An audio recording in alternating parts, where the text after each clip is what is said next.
Hi friends, எல்லோரும் எப்படி இருக்கீங்க? இன்றைக்கி நம்ம என்ன பார்க்க போகிறோம் அப்படின்னா, கருப்பு உளுந்து களி எப்படி செய்கிறதுன்னு பார்க்கலாம். 100 கருப்பு உளுந்து எடுத்துக்கணும். அதை நல்லா தண்ணியை ஊற்றி களைஞ்சி எடுத்துக்கணும்.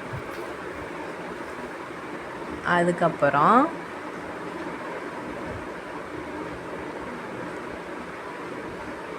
இந்த உளுந்து எல்லாத்தையுமே தண்ணியெல்லாம் எல்லாத்தையுமே ஈர்த்துட்டு என்ன செய்யணும்னா, கொஞ்சம் கொஞ்சமாக போட்டு ஃபுல்லாக அதை வறுத்து எடுத்துடணும். அந்த உளுந்து வாடை வர வரைக்கும் நம்ம வறுக்கணும். ரொம்ப கஷ்டப்பட்டு கை வலிக்க கிண்டி அந்த மாதிரிலாம் செய்ய வேணாம். இது ஈஸியாக செஞ்சிடலாம். இது மாதிரி ஒரு நாள் நீங்கள் ட்ரை பண்ணி பாருங்கள். இப்போ இந்த உளுந்து வாடை வர வரைக்கும் நம்ம நல்லா வறுத்துட்டு அதோட அடுப்பு ஆஃப் பண்ணிக்கலாம். நல்லா அந்த அளவுக்கு வறுத்து எடுத்துக்க வேண்டியதான். இப்போ நல்லா வறுத்தாச்சு. இது நல்லா ஆறுனதுக்கப்புறம் மிக்ஸி ஜாரில் போட்டு நல்லா பவுட்ரு பண்ணி அரைச்சி எடுத்துகிட்டு வரலாம். தண்ணி எதுவுமே ஊற்றக்கூடாது, பவுடராக அரைச்சிட்டு வரணும். இந்த மாதிரி ரொம்ப நைஸாகவும் அரைக்காமல் ரொம்ப கொரகொரப்பாகவும் அரைக்காமல் பார்த்து மீடியமாக பார்த்து அரைச்சிக்கணும். இதில் வேணுங்கிற அளவுக்கு இப்போ 100 உளுந்துக்கு இப்போ 1 கப்பு, ஒரு 2 டம்ளர் தண்ணி, இல்லைன்னா 3 டம்ளர் தண்ணி ஊற்றி நல்லா கரைச்சி எடுத்துக்கணும். இது மாதிரி இதில் லைட்டாக கொஞ்சமாக உப்பும் போட்டு கரைச்சி எடுத்துக்கோங்க.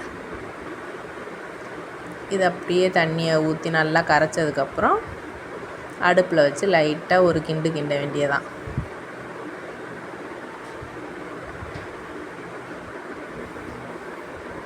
கட்டி இல்லாமல் நல்லா இந்த மாதிரி கிண்டணும்.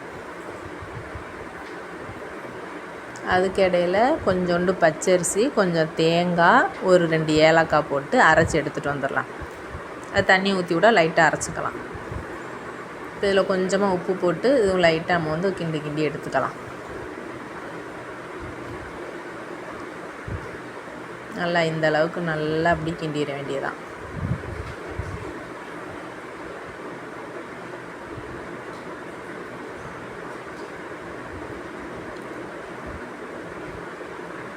நல்லா ஈஸியாக சீக்கிரமே கிண்டிடலாம். எல்லோரும் அக்கா சேனலுக்கு சப்போர்ட் பண்ணுங்கள், லைக் பண்ணுங்கள், ஷேர் பண்ணுங்கள், கமெண்ட் பண்ணுங்கள். இப்போ பாருங்கள் நல்லா கொஞ்சம் கெட்டி ஆயிடுச்சா. இப்போ நமக்கு வேணுங்கிற அளவுக்கு இனிப்பு போட்டுக்கலாம்.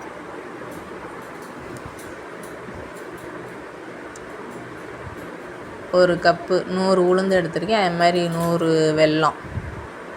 இனிப்பு உங்களுக்கு எந்த அளவுக்கு தேவையோ அந்த அளவுக்கு பார்த்து நீங்கள் போட்டுக்கலாம். நல்லா ரொம்ப அதிகமாக நல்லா இனிப்பு சாப்பிடாம நீங்கள் அதுக்கு தகுந்த மாதிரி நீங்கள் போட்டுக்கோங்க. நான் 100ம் கொஞ்சம் எடுத்து போட்டிருக்கேன். இதே நல்லா அப்படி கரைச்சி விட்டுறலாம். டேஸ்ட் உண்மைக்குமே வேறு லெவலில் இருக்கும், சூப்பராக இருக்கும்.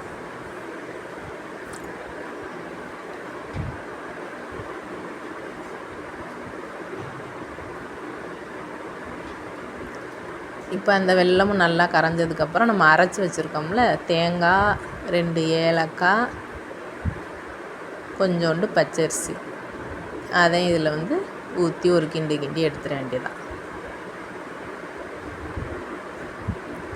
டேஸ்ட்டு சூப்பராக இருக்கும். கண்டிப்பாக நீங்கள் ட்ரை பண்ணி பாருங்கள். கருப்பு உளுந்து களி ரெடி ஆயிடுச்சு. உடம்புக்கு ரொம்ப நல்லது. இந்த இடுப்பு வலி, கை கால் வலி அதுக்கெல்லாம் கருப்பு உளுந்து ரொம்ப நல்லது. வாரத்தில் ஒரு 2 நாள் பிள்ளைங்களுக்கு எல்லாருமே இது மாதிரி செஞ்சு சாப்பிடுங்க. குட்டீஸ்களுக்கும் கொடுங்க.